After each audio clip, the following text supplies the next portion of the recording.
Hey, Tatters. Want to come for the recap? No, I know what you actually want is food. Because I got Mr. Tatters here on the diet. He's getting a little chunky. Kitty tail. So it's been about a week since I had the pop. I've had a lot of time to calm down. I've had a lot of time to think about what happened. And I've had a lot of amazing comments from y'all. I think that, like, last I checked, there was over 300 comments on the last video, which is just... I hope it doesn't sound cheesy, but honestly, I cannot believe there's so many of you watching this. It's just... thank you. I think the reason why let me get a prop.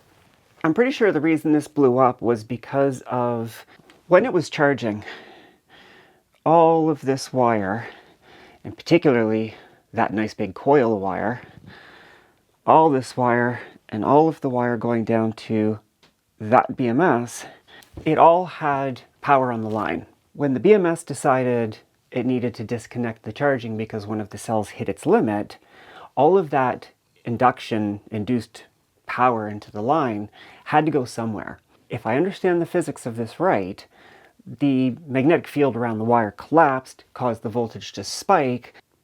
The voltage climbed to the point where it went beyond what this could handle, and it shorted.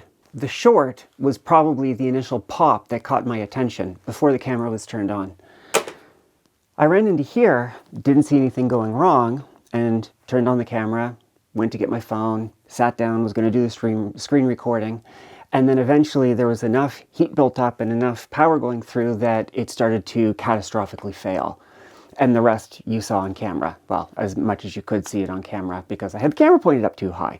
Takeaway is, it wasn't a problem with the buck converter. I'm going to take this completely on myself. I should have been aware of the fact that the BMS was going to disconnect charge and that power would have to go somewhere. I know I said it in the middle of the last video in frustration that, hey, anyone want any cheap screens? The screens definitely consume a shillings of power. So...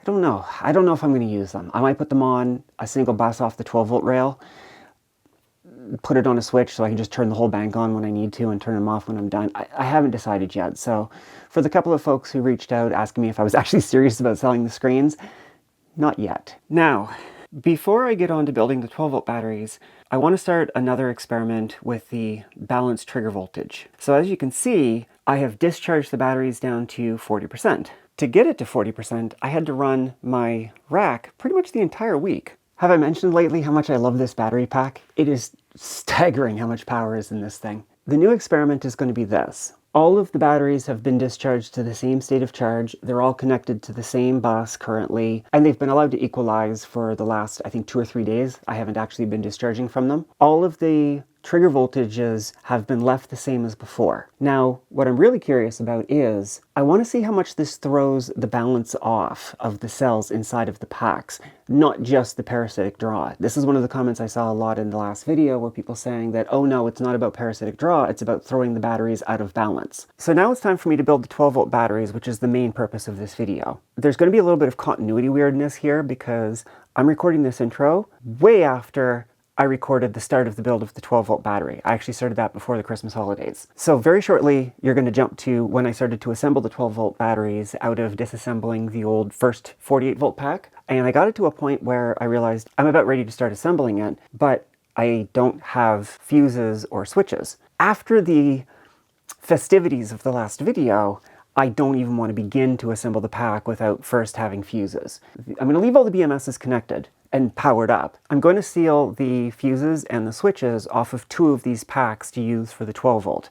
And these cells are now going to be left, these 48-volt batteries are going to be left effectively untouched for a good amount of time, possibly 2 or 3 months, because now everything's going to be focused on getting the boat ready, and that means the 12-volt system, because that's what the boat's currently set up for. So I'm going to steal those, and then we're going to magically jump backwards in time, build the batteries, and then jump to the current time where I start connecting the fuses and the switches and getting them ready to take to the boat.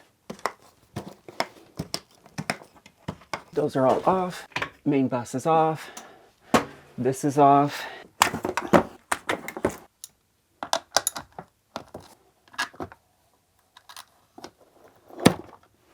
Oh, I don't even have close to the... You can't see a thing I'm doing. Why am I even recording this then? I just realized to build the 12 volt system and what I'm taking on the boat, I actually need to steal the smart shunt. I need to steal a lot of this stuff. Yeah, I'm gonna have to steal this as well because I don't have any spare cables. I don't... Did I buy enough of these for the 12 volt? Well, okay, that'll be later's problem. 2 fuse and switch assemblies. Harsh shadows. I may end up for the trip home with the 12 volt system not using the Anderson connectors and just hardwiring them in through the fuse directly into the bus bar. I haven't really decided on that yet. This video is going to be about how am I actually going to do this? I just finished assembling all of this and now I'm tearing it apart already. This should all be dead now because this is off and that's off. That's off. Yeah, this should be totally dead now. You know what? Am I going to learn from my mistakes and actually verify that it's off? Where is my... I should learn from my mistakes, but I don't know where my voltmeter is. Something else I need to figure out for the boat trip home is how I'm going to handle solar. Normally I would have made a mount to put a panel on my dinghy davits, but I kind of crushed them, so I don't have that option.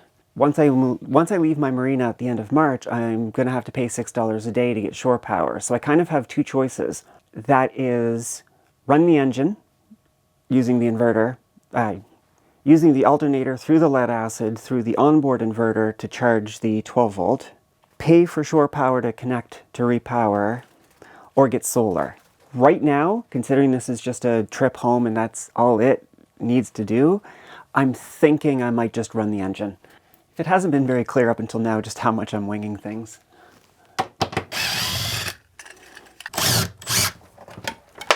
Turbo GX liberated. I think to be extra safe, I'm going to disconnect all of the Anderson connectors. There you go. The Quattro is unplugged from the wall, so there's no way anything here can energize. I forgot to hit the record button, or rather, I hit the record button but not hard enough and didn't verify it was filming. So I've got the screen, the 2 switches, the 2 fuses, the Turbo GX, the smart shunt, and the 2 bus bars. Let's go build a 12 volt battery. So you know something I haven't done in a while? Played with this thing. Let's tear it apart. I am starting to run out of time between now and when I have to bring the boat home. To bring the boat home, I need to sail from the Chesapeake all the way up to Lake Ontario. I've never done that before, but everything I hear is that it's a fairly healthy journey, especially for somebody in an old, questionable boat with limited sailing experience. So yay. Given this, and given the fact that one of the things I knew when I bought my boat was that the existing lead acids were really old, I knew that before I tried to make the trip home, I would want to have some new 12 volt batteries. And I don't want to spend any money on last century's technology. I don't want to be sailing with AGM or lead acid, hate below. I want lithium iron phosphate. So, considering I got this old battery that is not going to be used for the engine, it's perfect for ripping apart and turning into a couple of 12 volt, 280 amp hour cells that I want to run in parallel for 560 amp hours of 12 volt use. Now, for the trip home, it's going to run the entire boat. I think it's a hard interface inverter already on the boat that I want to use for the 120 volt. I found a transient slip in the Sassafras River up in the North Chesapeake, but they charge an extra $6 a day for electricity. I really, really want to try to be as self-sufficient as I can. $6 a day adds up pretty quickly. Oh, now, I might hear some of you saying, but you have a diesel. How are you going to start it? Don't you need a starter battery? Yes, I do. Clip.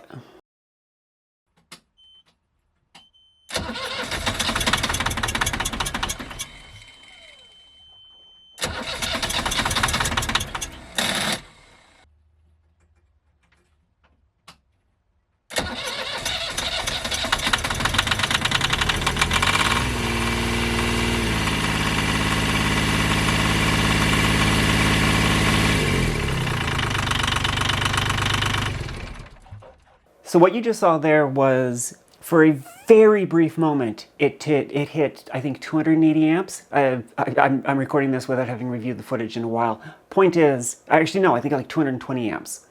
It wasn't very much. It briefly went over 200 amps and then fell right back down again. The 12 volt JK BMSs that I bought, the 4S BMSs, can do 200 amp. And they'll burst for a short time beyond that. So running two of them in parallel will easily handle the starter load. What actually worries me more is the alternator. When I was digging around in the boat, I noticed that it has a relatively new alternator on it. I don't know the specs whatsoever. I highly doubt that it's a smart inverter that I can command to stop charging the batteries before the batteries disconnect. So my biggest fear is the inverter pumping out a lot of power into the battery, them hitting full, and then it just suddenly disconnecting, causing a massive induction-based voltage spike and burning out the alternator. That is a problem I have to solve still. But in the meantime, for the house loads and for the starter loads, this will do just fine. That was a lot easier than it used to be. Am I getting stronger? Is gravity getting weaker? I don't know. Safety glasses. I haven't shown this, because I wasn't showing some of the boat work on the videos. The toilet, the head on the boat, what it came with when I bought the boat was with your standard, it was a Raritan flushing head that went to what's called a blackwater tank, which is basically just a box of pee and poo that you store your waste in until you get to a place where you can get what's called a pump out. Usually where you buy your fuel, they also do pump outs. What I did on my last trip was, for those who remember the layout of my boat, when you come down the companionway immediately to starboard, there was the nav station where you'd sit and do your charts back in the old days. I decided to remove the blackwater tank for several reasons. One, I wanted the space back. And two, tanks and the hoses that go to them. When you're on a boat, when you're within a certain distance of the shore, you are not allowed. It is strictly illegal to discharge human waste overboard. Once you get out far enough, though, it is legal to discharge overboard. So there's a valve that goes from the toilet, from the head, that either sends it out overboard or sends it into the holding tank. Now, when you send it into the holding tank, you have to have a way of removing it from the holding tank. And there was a hose that went up to a opening, a port on the deck that you would open up and stick a big vacuum into, and it would suck everything out. All of these hoses, the tank itself, they all have the potential to leak. And if anybody has spent any time on a boat, very quickly you get familiar with the smell of the boat. It is very, very difficult to keep a boat smelling sweet when you have a container of human waste on board. And Lord help you if that container lets go when you're not on board and you come back to a very pleasant surprise, especially if it's during the summer where it gets a chance to bake in your bilge. For all of these reasons, and I noticed this on my boat, when I was on my boat, I would only do first use disposal, as some would refer to it, and I would pump out fairly regularly. It would certainly be pumped out as the last thing I did before I left the boat. So my boat was pretty much it had the least amount of waste you could possibly get, and it still smelled. And none of the hoses leaked, the tank wasn't leaking, it's just that smell just permeates everything. So I wanted it gone. So the last time I was down there, I made it go away. So now the head is removed and the holding tank is removed. I haven't removed the hoses yet. I'll do that on my next trip. You might be wondering, am I making a run to the marina every single time I need to use the washroom? No, I got something called an Airhead. Now, you see in this picture, for the first little bit, it was set up in a very interesting place. Now, I'm the only one on my boat, so it worked. But sitting at in your V-berth to do your business was kind of awkward. So I didn't want that to last for very long. I tried to put the Airhead, what's called a desiccating head, into the spot where the old head used to be, but the desiccating head has a big bulbous bottom because that's the container for your waste. These have started getting really popular with boats, and before I chose it, I was very nervous about this idea of basically spending a fair amount of money on what was effectively a glorified bucket. Now, the way it works, you might be sitting thinking to yourself, well, wait a second, if your waste is just in a bucket, doesn't that smell even worse? Well, no, and the reason is twofold. One, as the manual so brilliantly calls it, first use goes into a forward holding tank that you can carry with you to dispose of every other day. The second use, it has you basically put coconut husks or peat or something like that to line the bottom of it. And when you do your business, the second use goes into the back bucket. And there is a hose that comes off of it that I am planning to run up to where I used to get pumped out and put a little mushroom cap on, and it goes through a charcoal filter, and it has a fan blowing on it all the time. And when you close the lid of the composting head, there's a gasket that seals it tight. So what air might be able to get through the gasket, because there's a vent always blowing it up and out, the second use container is always at a lower air pressure than the rest of the cabin. So whatever air leakage there is, it's air being sucked in and then being blown out the top. So the smells just physically can't get out of the bucket into the boat.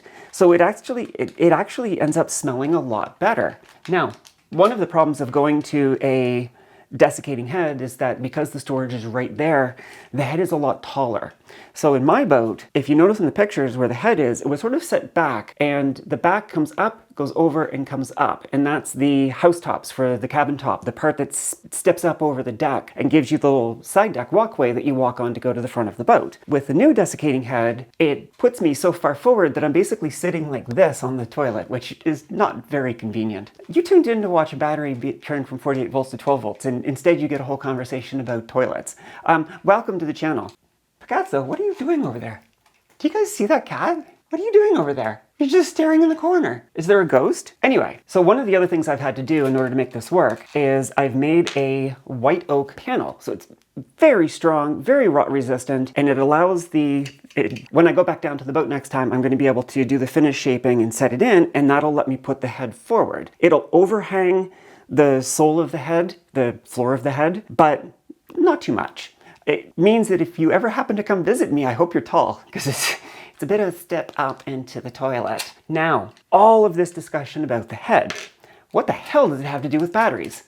Now we finally get to that point. With the Blackwater tank removed under the nav station, I find myself suddenly with a very big box that's empty. Long term, I have different plans for it, but for now, at least for the trip home, do you find it fascinating down there, Picatso? Anyways, that's where I'm going to put these two batteries and the charger and some new bus bars, and that's going to become the heart of the 12-volt section of the boat. I fully expect that I'm going to relocate that into the aft area when I do the main repower and refit, but I might not. I might just leave it there. In any case, one of the problems I have currently with my boat is that the electrical is ancient. The previous owner, very much to his credit, hasn't mucked with it very much. But it's all bundled together. The wires, if they had a color coding, you can't see them anymore. I don't want to try to figure it all out. I want to basically do it over. So my current plan is I'm going to take 8 of these cells to make 2 12-volt batteries, make a little platform that I can strap it together to. It won't be pretty, but it's not going to be permanent either. It's just getting me home. Mount it in there, put the charger in there, put some bus bars in there, and run a 12-volt back to the 12-volt breaker panel, which is where all of the other equipment currently terminates, and then go through and see, do the lights not work because they're burned out, because there's a wiring problem, because they're corroded. The tachometer on my display for the current diesel, it only works now and then. I think the wires there need to be refreshed. The electrical just needs a complete once-over. So when I get down there, what's going to start, well, I guess it technically started when I put the 20 amp circuit in for the air conditioner, but what's going to start the electrical work on the boat is going to be a complete refresh of the 12-volt system. That should allow me to go through one system at a time and get things working and get myself ready to get home. And I'm going to be busy trying to get this done. It is currently December 16th. So it's currently December 16th. I have until March 31st to be leaving the marina. I don't have all my tools down in Maryland. Oh, I missed one. Oh, I missed 2 of them. So I have to go down there taking as many tools as I can, get as much work done as I can, figure out what work I don't have the right tools for, come back here, do that work, go down there and repeat the process. And I've only got a few kicks at the can because I can only come and go so many times between now and then. There are 105 days from December 16th, 2022 until March 31st, 2023. So as of right now, I have 105 days to get everything sorted and get the boat ready to come home. No, okay, that's not actually true.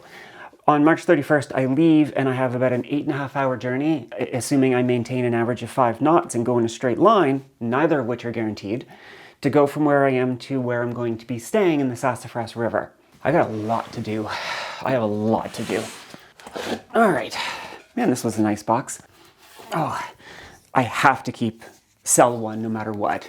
It's the one with the copper vapor deposition. That's just a good reminder to be careful. Part of me is sad to be tearing this apart because I put so much work into building it. Part of me is really happy to be pulling this apart because it means I'm hitting a new stage of the build. I have to decide first how I want to set them up. I think if I just do the standard, oh, the foam is set up for the other one. How am I going to do this? This is from the first row, this is from the second row. If I do that, okay, if I do 1, 8 and jump them like that, that'll let the foams line up properly. This isn't going to be perfect and I don't care. Yeah, okay, that's good enough. So main pack positive, main pack negative, and then I can put the BMS on the front here and just tape it all together. It'll be ugly, but it'll do the job. Now, I've got screens for them that I want to be able to use as well. No, that's not going to work. We're just going to pretend that that's not tipping over like that. Positive to negative, positive to negative, to negative, positive to negative. All right. Main pack positive is on the right, main pack negative is on the left. Do I have enough ring terminals for that? There, don't scratch my desk, or won't scratch my desk. English is hard, but I've spoken it my entire life, so really I have no excuse for saying things that grammatically poor. Wow, there's a lot of key. Oh, I think this is because this is for the 4S and 8S configuration, so I'm gonna have to pop some pins out like I did last time. Which means I'm gonna have to download the manual because this is the first time I've used the 4S. Actually, these are probably too short. I'm gonna have to get T-class fuses for these as well. I've got 1 spare currently. They are very constrained on the market right now. So if I do that, battery negative like that, and then just tape this all together, well, I'll have to see because the connectors are here and I don't want to block them. Now the other option is there's little screw holes. I could maybe make a wooden housing for it, screw the wooden housing in, and then that would hold everything in place. In fact, I think that might be what I do. Oh, except then, right now this is long enough that, can I mount it on the back? Not really. I have to think about this. Or maybe just make a couple more of these that are longer. I will see. I'm not even making cables. I thought I'd be putting away my hydraulic crimper for a long time, and clearly I was wrong. Oh yeah, I pulled this out because I wanted to take a picture of the QR code so I could get the manual. Oh, I'm gonna need to crimp these as well. Do I have any ring terminals left? Oh, shillings. Oh. Ah, okay, yep, I got plenty of ring terminals. Purple and red. Which color do I want to use? I'll use red. I have exactly 3 left over. Not a lot of oops room, but that's fine. Okay, all of the PDFs are in Chinese. Of course they are. Ah, here we go. B1A8S20P. I think this is the manual. Not that you can see what I'm doing. Okay, here we go. So it goes black to main pack negative, 1 positive, 2 positive, 3 positive, 4 positive, and then the last one is main pack positive. So the 4 towards the end, I'll show you when I'm done popping it out. Words are failing me today. I mentioned earlier that because I have the lighting's a bit off. Because all of the 48 volts are named A, B, C, D, E, and F, these are going to be 1 and 2. Meaning the cells are going to be A, B, C, D, A, B, C, D. I was not going to turn the camera on until I finished labeling, but it's rare that I pull a label off. And I wanted to show you, these have been on for about a year now. I want to show you how well they're stuck. I hope this comes through on camera. That's putting all of the force of my fingernail into it. They are very well stuck still. That extra adhesive tape is absolutely the way to go. Anyway, I'm not going to make you watch me label them. There's past videos where I do that if you care how I've done this, but I will do a summary after it's done. So I've got the batteries now labeled as 1A, 1B, 1C, and, oh, it doesn't want to focus, 1D. And then 2A, 2B, C, and D. This is going to be marked as 12 volt BMS 1, 12 volt BMS 2, and the balance cables are following the same format that we used for the 48 volt battery. So you see the BMS number, the balance cable purpose, so BMS negative for the negative for powering the BMS itself, BMS positive for powering the BMS, and then the 4 balance leads going to cell 1A negative, 1A positive, 1B positive, 1C, 1D, and 1D positive. Over here it's the same thing, but everything's for BMS 2. So I've got the balance cables made, same as I did before, just fewer wires, of course. I thought I had 3 ring terminals left, but that's because I was counting 5 wires and there's 6. Now I've got 1 spare, but that's fine. What do I need to do next? I need to decide how I'm going to mount these. If for the trip home, I shouldn't just mount it like this. This is where it makes the most sense to mount it, because then it's just a short drop to here. I really would like to save some of my ring terminals by reusing my flexible bus bar. Oh, you can't see anything I'm doing. I could try using the door skin, which is really thin, but I really want to be able to put a screw through this to lock it in properly on all 4 tabs. And if I'm going to do that, I need to really make sure it's thick wood. I think I have to accept the fact that I don't have enough of these. I think the camera was slowly tilting back during that shot. Oh yeah, I still have plenty of these. So that's what I'll do. I'm going to make a couple longer flexible bus bars that will drop down into here with enough length that I can put like a 1/2 inch piece of plywood back here. And then I'll make a plywood box that I'll probably just strap to make it strong, screw this in. I might have these ends come out with a cross piece that comes across here, so I can put this in and then screw a cover on to hide this.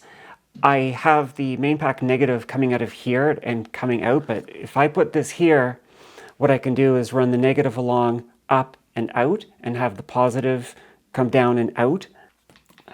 But then I gotta figure out the T-class fuse. Anyways, that's later problem. For now, the key thing is I need a flexible cable that will do this drop. And ironically, all of the ones that I've got currently are the 4 gauge ones. If I drop it down here,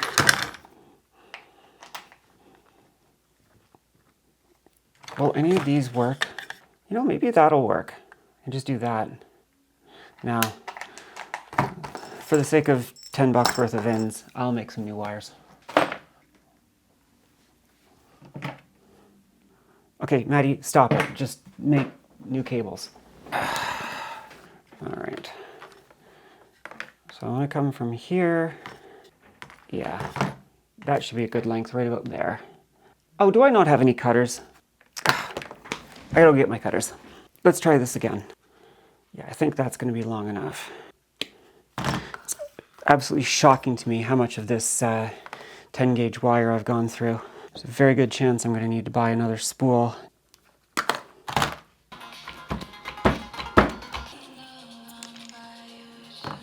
All right, so now I've got these. I'm not testing these for their internal resistance. I may not even put shrink tubing on. I mean, I probably will at some point, but really my concern is just to get this up and running. Should I use a spring washer? I'm not going to use the spring washer. Okay, that's that one. I'm trying to debate. I have to decide this over the holidays, but do I want to have Anderson connectors coming out and do the fused positive link like I did before? Unlike the propulsion batteries / house batteries, which are going to be in the engine bay and much more subject to potential water splashing on them coming through the lazarette, these are going to be, at least for the foreseeable future, where the black water tank was, as I mentioned earlier. The chances of them getting hit with water is dramatically lower. Basically, if they get wet, the ship is sinking and it doesn't really matter anymore. So I think for sure I'm not going to bother with the environmental boots. These are 200 amp BMSs, so if I do go with Anderson connectors, I should go with, I think they go like 175 and then 350. I don't think I need to do that though, because This will draw 220-ish amps for a fraction of a second during the startup. So you probably saw in the video, even though it was cranking over, the amperage dropped quite dramatically, and then that load is going to be divided by 2 by the two of these. So the amount of time where I'm going to be drawing more than 175 amp is actually effectively impossible. I'd have to have one of the banks offline and then try to start the engine. The principal role of these batteries in the boat are going to be for running nav lights, radio, the transducers, all of the safety critical stuff on the boat. The only time these will have any kind of real draw on them is if I have to use the 12-volt bilge. And even then, I believe I looked at the Rule 200 gallons per hour model, or 2000, sorry, the Rule 2000 gallon per hour model was like 100 watts, which 10 amp, again, divided by 2. I think the 175 is fine. It's never going to even come close to that, with the exception of the starting current. And again, that's going to be so short-lived. So I think I just decided I am going to go with the Anderson connectors. I will not have main battery disconnects because, well, will I? I am getting really tired. I am going to finish wiring this up. You know what? I think I just hit the wall. I think I'm done for the night. See you tomorrow, probably. So I know it was just like a quick cut for you, but for me, it's about 4 weeks after the last section. In fact, as I record this, I don't remember how I ended the last section. So if this seems a little bit herky-jerky from whatever I was just talking about, I apologize. As you saw at the intro, I had pulled the switches and fuses to use on the 12-volt batteries that I'm going to take onto the boat. This is not elegant. I'm not going to pretend it is. And frankly, I don't particularly care either. Most of the things, will you come off, please? Most of the things that I've set up, I tried to set them up at least semi-properly, knowing that they were going to be that way for a while. Come on. That's not going to be the case here. This is going to be extremely temporary to prove that the batteries work, get them charging off of here. I don't even know how I'm going to discharge them. I don't have any 12-volt loads. I'm going to have to figure something out. For now, I want to get the system up and running so that I can verify that the batteries are working. Once that's done, I'm going to have to sit down and figure out what kind of a box I want to create. I'm probably going to do 2 separate boxes so that I can physically lift them in and out of the boat relatively easily. But for now, let's just do something really dirty. This is so janky. Again, with negative and negative and positive down the center, this is horribly ill-advised. Please don't copy this design. It's not a design. This is hackery and the most tomfoolery of hackery. Ça c'est ça. So you can see I've got the screen here. I've got the servo here. I've got the new charger, which I bought like how long ago and still haven't turned on. And I've got the smart shunt and I got my batteries. These comically large ring terminals. You know what? I'm going to redo this. This is just silly. I had one red one still in there. Run that up there. Putting them on the top one because that's the closest here, and those should never be a problem. Oh, this black one's also kind of silly.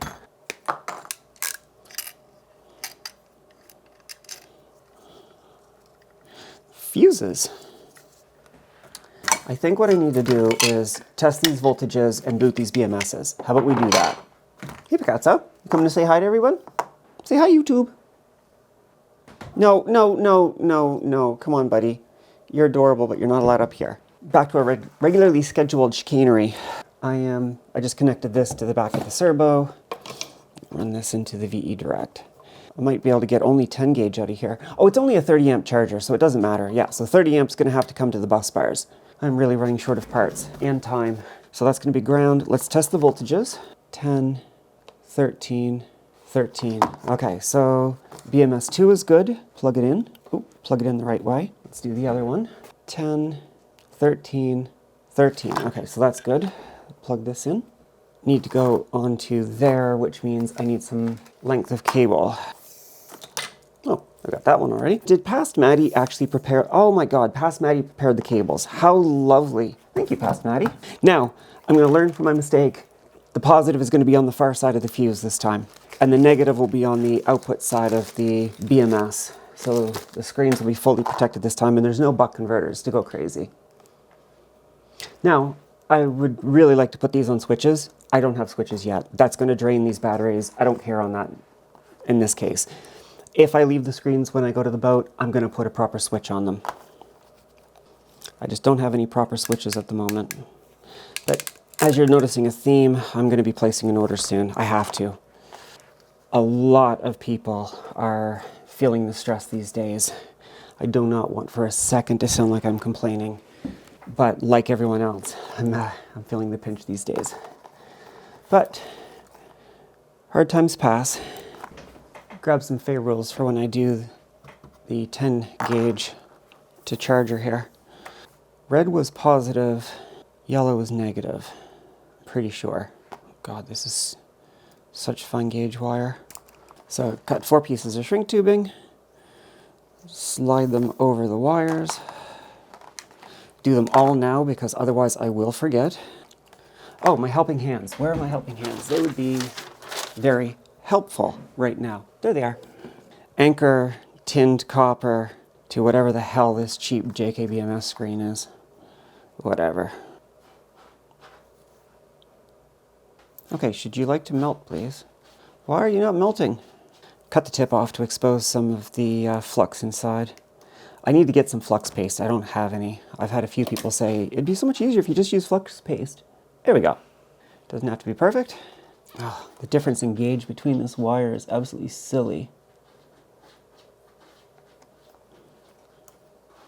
Oh, and somebody said, stop wiping your tip so often. Thank you for that. It's very hard to get out of the habit of swiping it every time, but I trust that leaving some on makes it easier to flow.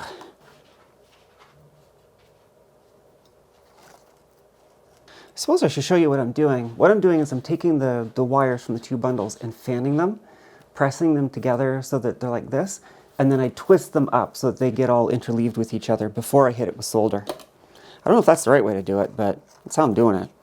I don't know if it's coming through, but I've got the 2 fans, and I lay them side by side, and then I just twist them up to try to mechanically interlock them before I actually hit them with solder. Wardrobe change. The house is only set to 20, but it's a really hot, slightly less warm. Don't feel like breaking out my heat gun.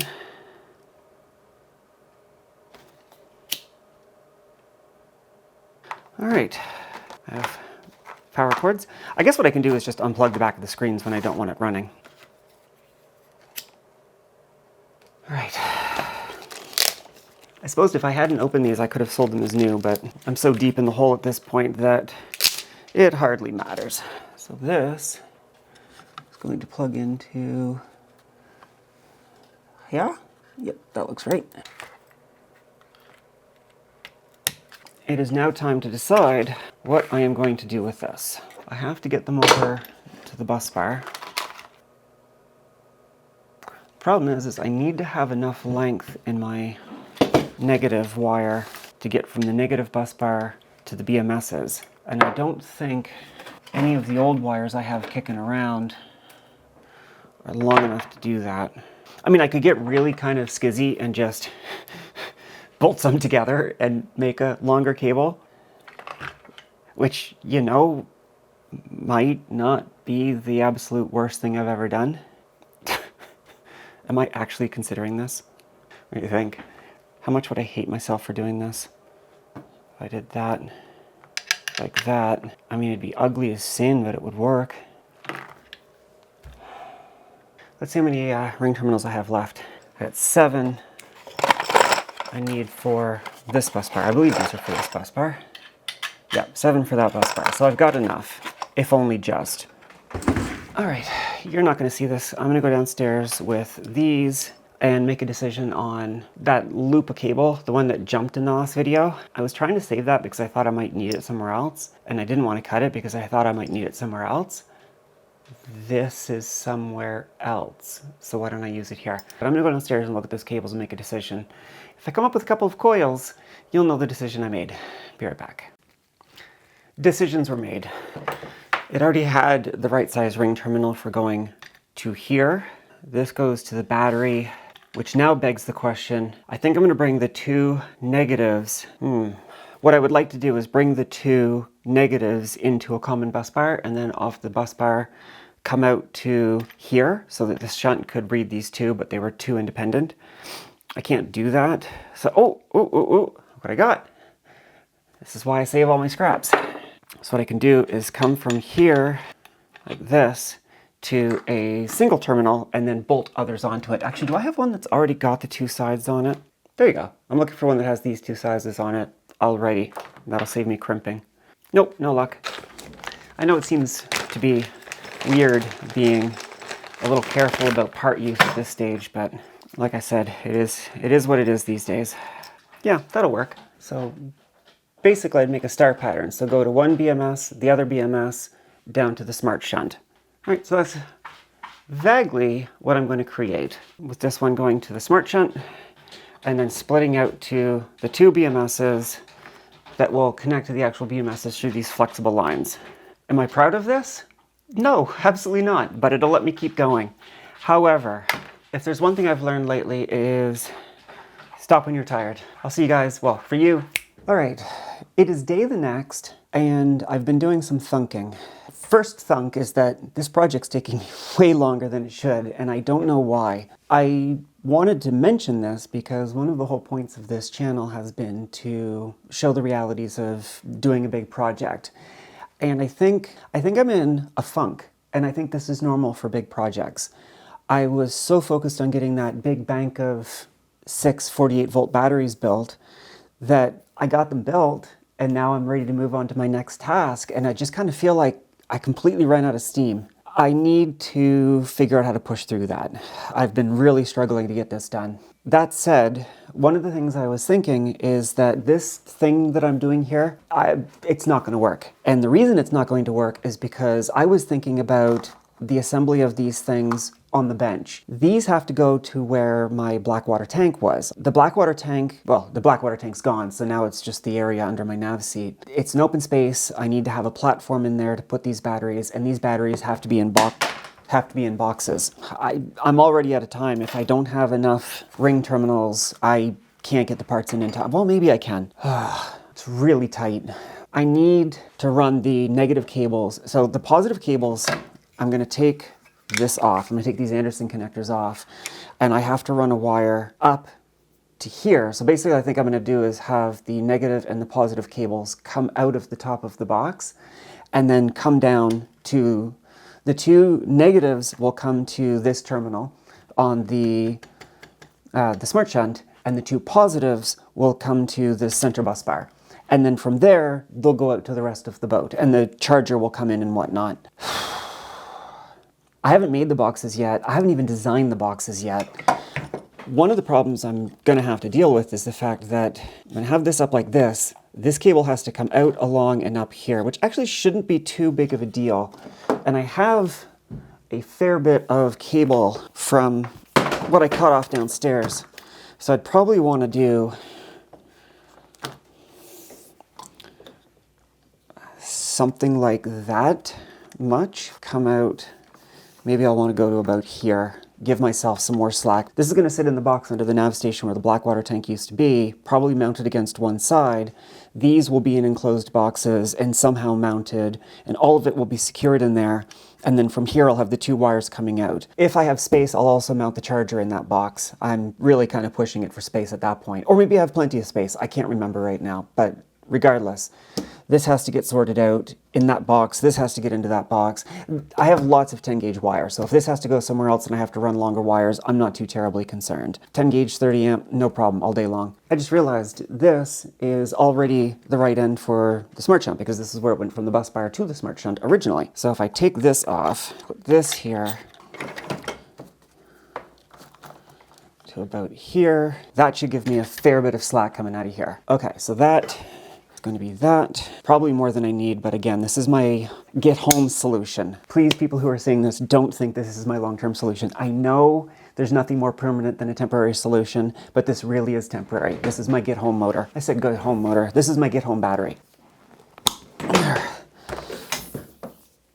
there's the 12 volt negative setup. I gotta crimp them, obviously.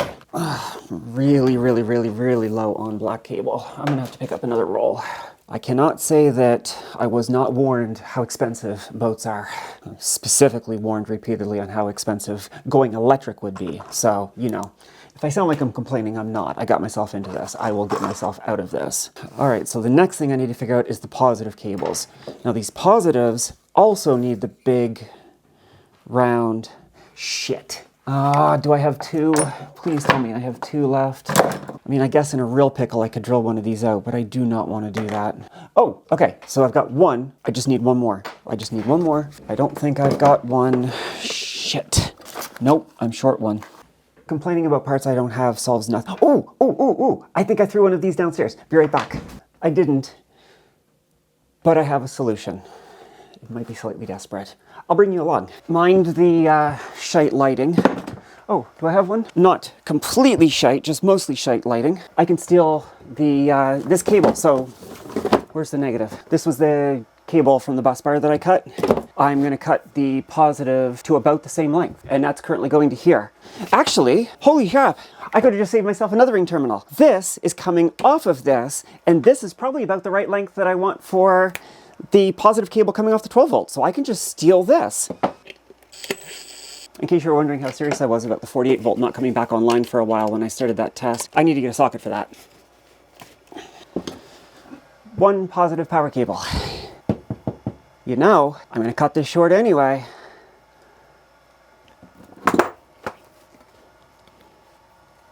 All right, 48 volt is very definitely offline now, but I have most of my cables now. All right, let's go back upstairs. It's not cannibalism if you're putting the parts to use elsewhere. It's more a form of reincarnation. Right. This is gonna come out, oh gosh. Oh gosh, that's way too long. Whatever, I want all match sizes so that the current draw from them is equal. Not that it really matters. The only high load is gonna be the engine start, and that's gonna be for just a fraction of a minute. Close enough. So now I actually have a spare one of these. Wonderful. I have to buy some more. Okay, so I gotta take the Anderson connectors off the back of these. Let's get that done next. And I am gonna put shrink tubing on all these before I'm done because this will go in the boat. Even though not long term, it will go in the boat. Which means I should probably get set up to do that right away. Which means I need to go find where my heat gun got to. I'm not quite sure where it is. Even though I know I'm putting these right back on, I always rethread the bolts because it's the best way not to lose things. I need to liberate myself from the sweater. Starting to feel the energy come back. This is good. The energy come back as in, when you're doing a big project, like I was saying earlier, you get into these periods feeling like you're really roadblocked, and it's the kind of place where if you're not careful about it, that's the death of a project. I'm not feeling it. You set it aside, the next thing you know, 5 years have gone by and your project's completely rotted to shit. Ask me how I know. So one of the things that's really important, especially on a project like this, is when you find yourself in those funks and you just don't want to work, just try to do something. It doesn't matter how small or simple it is. Just even if all you accomplish is cleaning up your work area or doing something simple like shrink tubing it, just get that momentum back going again. What was I doing? Other than spewing philosophical bullshit. Running a bit low on my shrink tubing as well. At least the sizes I use a lot, but that's okay. The risks at this point of fantastical sparks is pretty low. So I'm gonna turn off the camera so I can listen to some music while I do this thing that you've seen me do 100 other times, and not get hit with a copyright strike. So I'll be right back with finished cables. I did a few other things when the camera was off. I have decided to run the shrink tubing on the cables that are gonna come down from the main pack negative. I have also decided that I've also replaced the ring terminals on the positive cable going to the screens to fit onto the main switch, and I'm going to put it on the input side of the switch, so that way it's well downstream of the fuses, which really now I should probably shrink. Do I want to shrink these? They're about to go into production. They're about to go in the boat. I always like having an ability to go backwards. Once I shrink these, I can't go backwards. I mean, I can, but I'd have to cut all this off. But then I've got spare shrink tubing. Yes, I'm gonna shrink these. That's gonna be long and noisy. I'll be right back again. And the deed is done. So I have everything I need to do assembly and actually get this thing up and running. And I'm again at that stage of a project where I'm unusually or unreasonably or irrationally, there's the better word, I'm irrationally nervous. Oh, what a cluster of wires this is. These are gonna go like this. Oh, the screens are in the way. I'm so organized. I'm so organized. So that's gonna go like that. Do I want to have the screens able to work if the battery is off? Yes, I think I do. So that means I am actually going to run this screen positive to the battery side. So it's going to work even if I turn the main pack off. Why am I doing this? My thought is I might want to disconnect from the load but still see what the battery's doing. Now, before I do this, is the switch off? The switch is off. Okay, so this is going to be swinging in the wind and I do not want it energized. I may run the positive to the bus bars so that they're anchored and can't flop in the wind before I even touch the ground. So that's going to go all over the floor. This is going to go like that. Okay, but before I connect that, that is off. I'm going to run this to the bus bar. 1 Unga Dunga is the right torque. Oh, that's what I dropped on the floor. Where's the other one of these? Such a great feeling after being stuck in the doldrums of a project where you feel like you just can't make any progress. And then suddenly you're making progress again. It feels really good. Where's the other fuse? Hello, fuse. Oh, there you are. This is gonna be a long video. I'm sorry about that. Okay, that's done. Socket on the floor.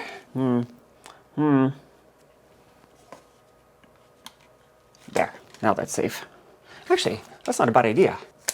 I might do that as a little safety jiggy over this one too. Ah, that makes me feel a lot better. Right, this should be in here and this one should be here. Okay, yes, I'm gonna switch those over. Can you even see what I'm doing? Hopefully you can. Whoa.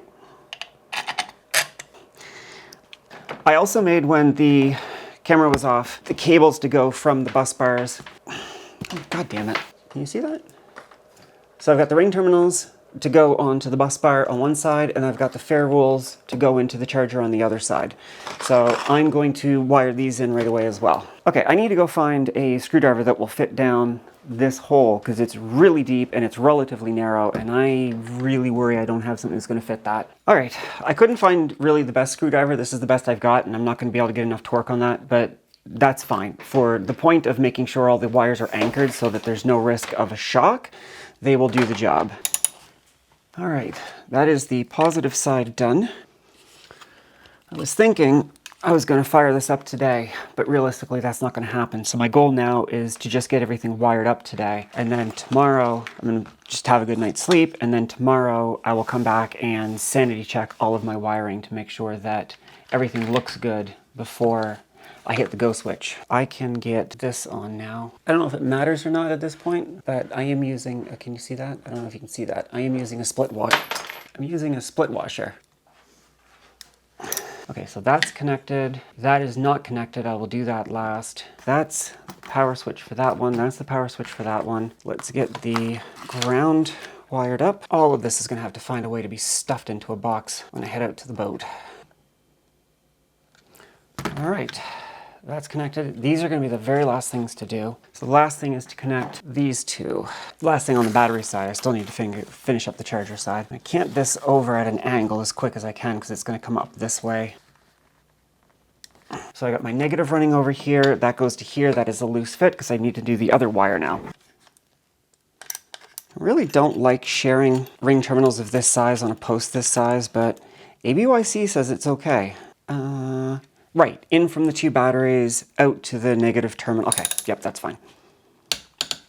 Okay, I think that is most of it. Let us now hook up the charger. And I am not plugging in the charger at this point. The VE Direct is set up, but I'm not going to connect that until I get this up and running because I don't need to have multiple systems coming on at the same time. That's just, yeah. Things are going to be funny enough as it is. Let's not make our life more complicated. Says the lady with 1,000 cables on her system, or on her table. What a clusterfuck this is. No, that's actually, I can get a fair bit of torque on that. That's fairly tight. Okay, this system is built. Okay, is this system built right? I don't know. I know that it is midnight, my local time. I've had a few really busy days at work. I'm tired. I have had recent excitement that I would rather not have. What are you doing, cat? Have again. I think I'm going to stop here for tonight, which won't mean anything to you. It's going to be a second. But for me, I'm going to get myself a good night's sleep. And then tomorrow after work, I'm going to come over and completely review everything I've done here. And if everything looks good, I'll bring the 12-volt bank online. Look, I mean, it's kind of silly to be stressed about a couple of 12-volt batteries after building 6 48-volt batteries. I understand, but I am nervous. And I mean, make of that what you will. I want to take my time to make sure I get this right. I don't want to have any more accidents. I am ready to start checking everything over.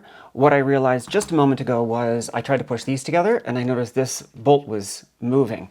So the first thing I need to do is go through and make sure all of these are connected. I already tested the voltage of the balance leads. I know the balance leads are wired properly, so now it's just the main pack. I'm not going to do it super tight because I'm not putting any high loads on it. All right, so BMS2 on the left, BMS1 on the right. I have main pack negative going into B minus. I have P minus coming out and going to the smart shunt. On the other side, I'm going to B minus, P minus coming out to the 2 battery side of the smart shunt. So the negatives seem okay. Positive, I've got the positive going to the switch is off. I've got the other positive coming into the switch and the switch is off. The screens, the ground of the screen is going to main pack negative. Wait, wasn't I going to do that down here? I was going to put that on the output side of the BMS. Does it matter? Not at this stage. I don't think it will. Positive goes to the output side of this. No, it goes to the input side of the switch. All right, so that is a disgusting mess, but I think ready to fire up. Oh, what a cluster that is. Battery plus goes to positive, battery negative goes to negative, negative goes to, oh, got to tighten that up. I love checks. I find all my mistakes this way. And this is exactly why I didn't want to do this last night. I guess the last thing to do is connect these. You know what, to limit my exposure, I think I'm going to pull the positive out of here just so that if something catastrophic happens, this is one less thing that could be damaged. Stop being chicken. Do the deed. Do the deed. If all hell breaks loose, there's my fusible link. I really hope I don't have to cut those. But if I do, it won't be with a chisel this time. Fuck, I'm nervous. I'm nervous mostly because of what just happened the other day. I gotta get over it. The longer I wait, the longer the nerves have to sit in.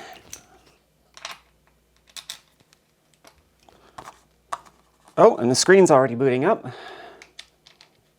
And obviously, no buck converter this time, because the screens will work at 12 and 24 volts. All right, so that is up. BMS should be up. Let me turn on my phone and I'll start a screen record. I'm gonna go down to the BMS. It's probably gonna see at least some of the BMSs in the basement.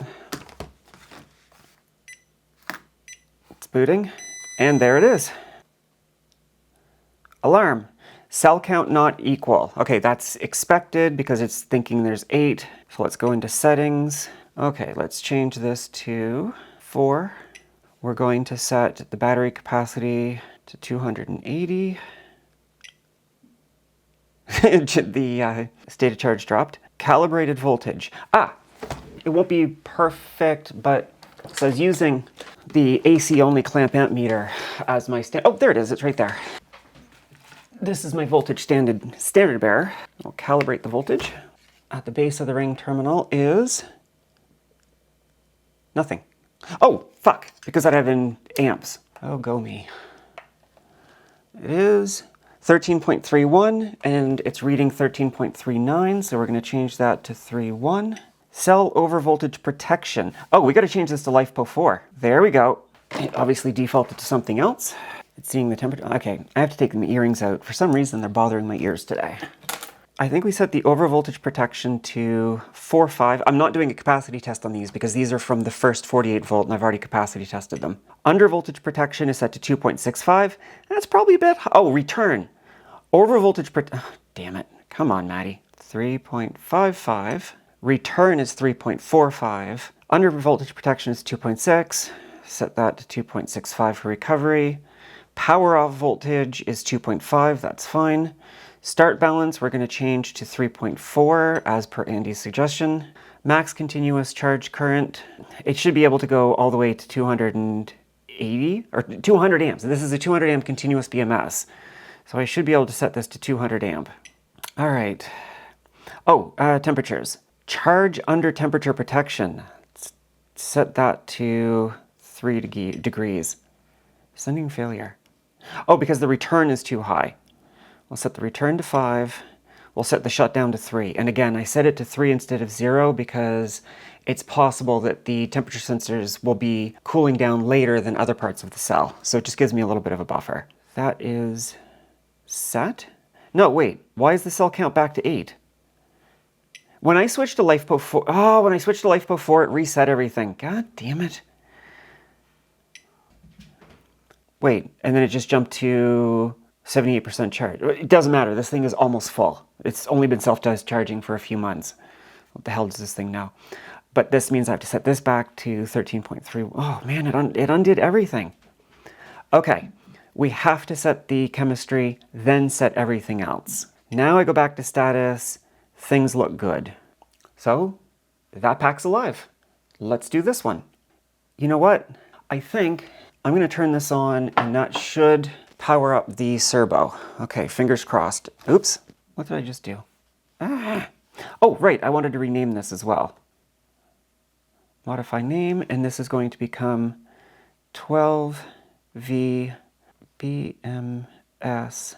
I did 02. I don't know why I did 02, but there you go. Oh, I have to quit the app. I forgot. There we go. Rightio. Let's turn this on. That should boot up here in a second. Hello? Do I not have voltage? Oh, balance on, charge off. Oh, discharge is off. Okay, go to control. Okay, now this stuff should start coming alive. I should see voltage, 13.31. And the servo's coming up. Anytime you should like. There we go. I'm gonna have to go into the Victron because it's still configured for the battery downstairs. Let's go to the smart shunt. Reset history because that's no longer valid. Go to configuration, battery. Battery voltage is now 12.8 and the capacity is 560. Let's close that. All right. I believe it is set up. So let's go to the servo. So this is all incorrect because I don't have a Quattro or Multiplus for the 12 volt system, but I don't know how to update that yet. I don't want to delete the devices because they will come back. Okay, the key thing is the smart shunt's been updated. Okay, I think we're as good as we can do at this point. I am going to turn off this. The Victron stuff is dead, and I'm going to reconnect this, and then this is dead, right? Let me verify. Yep, it's dead. I wonder if there's an inrush current on the battery charger. I'm gonna guess not. I mean, I'm sure it has some capacitors in there, but probably nothing like an inverter. Okay, this should now come alive, and I've not booted this since I bought it. And there it is, it's coming alive. So now I should be able to go into Victron Connect, go back. Suddenly smelled something. Might just be dust in this thing. Okay, scan for new products. Maybe I can't see this until this wakes up? That would make sense because it has to see it through the VE Direct. I don't think this is Bluetooth.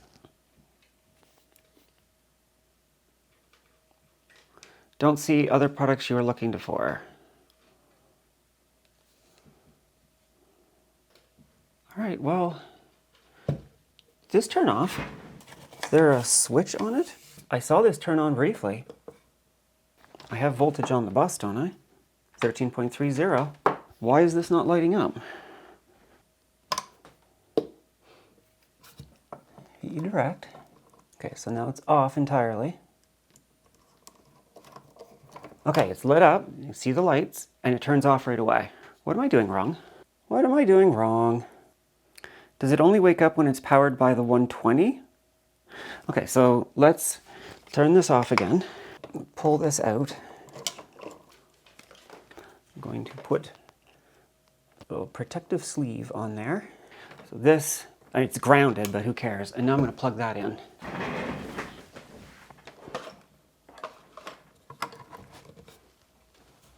Okay, it's lit up. And this time it's staying on. Okay, so I must have to have it plugged into AC for this to be able to come up. So now if I go into here, there it is. Okay, so that was the trick. I had to have it pair and connect. Oh, it's doing a nice little light show.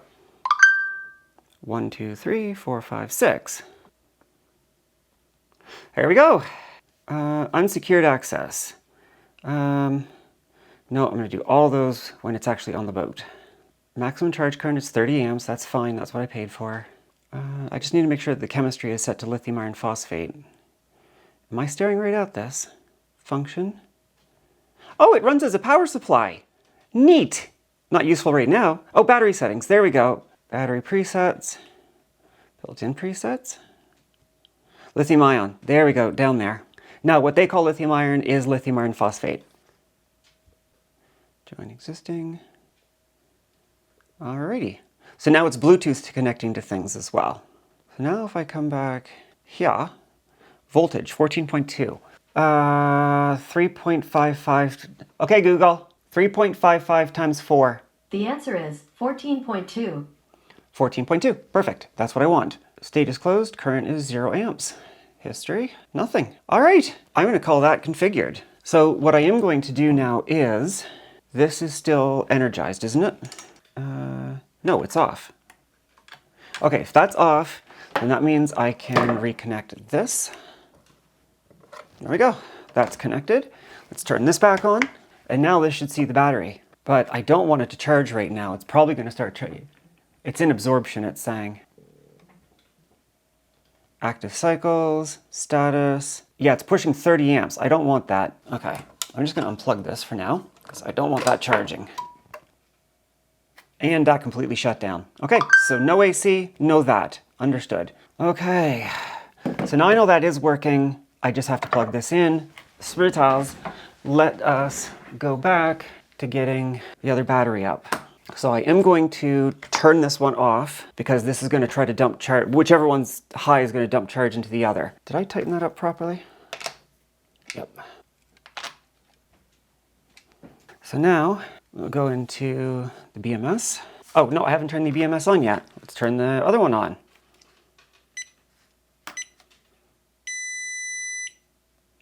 That one. So, like we learned last time, set lithium iron phosphate first, then we're going to set that to 4. We're going to set that to 280. Calibrated voltage. 13.31. I think it's at a bad angle, you probably can't see that, but it's very, very, very, very close to this one. So there won't be a lot of current transfer between them when we turn them on. It's 13.31. We're going to set the recover to 4.5. I think I did this. Oh, I should know better. Oh, right, because I have to send that one first, then I can send that one. Under voltage protection, 2.6, that's fine. And recovery is 2.65, that's fine. Continuous charge, it's a 200 amp BMS. Oh yeah, the temperature. Recovery is going to be 5C. Shutdown is going to be 3C. Is there anything else I'm forgetting to set? Oh, I'm sure if I'm forgetting something, someone will tell me. That's why I like you guys. You cross-check me. Now we're going to go into controls. Let's turn this one on. I should have no volts. Turn on charge. Turn on discharge. This should now be 13.31 volts.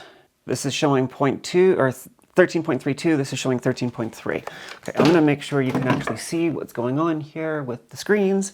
And that one's on, let's connect this one. And these two should start balancing. Virtually nothing. Okay, oh, no, I almost forgot something. Rename it, modify name, and this is going to be 12VBMS01. There's the two BMSs. You know what? For giggles, let's turn on the charger. Oh, there it goes. It's charging. 14 and 14. I might as well let them charge up. I mean, they're going to be pretty close to full anyway. But that'll, do I want to do this now or do I want to do this after they're on the boat? No, I want to do this now because if the batteries are going to swell at all from the full charge, I want that before I build the box. So, the 12 volt system is alive. So with the drink in hand, the battery's charging behind me, I finally got over the hump and finished the 12 volt system. I mean, finished it. Obviously I need a box, and I need a box quick because I'm leaving. It's currently Wednesday? Tuesday? Tuesday, Wednesday. I don't know what day it is. But in any case, it's Tuesday. I'm leaving Saturday or Sunday morning, so this has to be ready to put in the boat. Oh boy. I don't really know how to close this. This has already been a long video and it's rambling.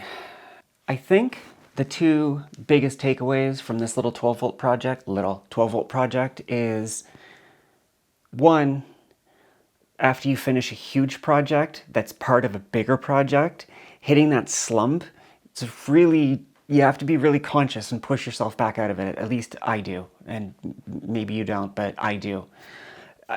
That was a real slog to get myself back on track building this 12 volt. Once I actually got into it, it was good again. The other one I think that really impacted this was I was really scared to turn this on after how I screwed up downstairs. Even though there was no connection between the buck converter blowing up and what I'm building here, I just got the fear, and it's kind of hard to shake the fear. I think those are my two biggest takeaways from this video. You're not here for philosophy, so take it as you will, but that's what I'm taking from this. The 12 volt's alive, and I got a lot to do. I'm the Digital Mermaid. Thank you guys very much for bearing with me. I'll see you soon.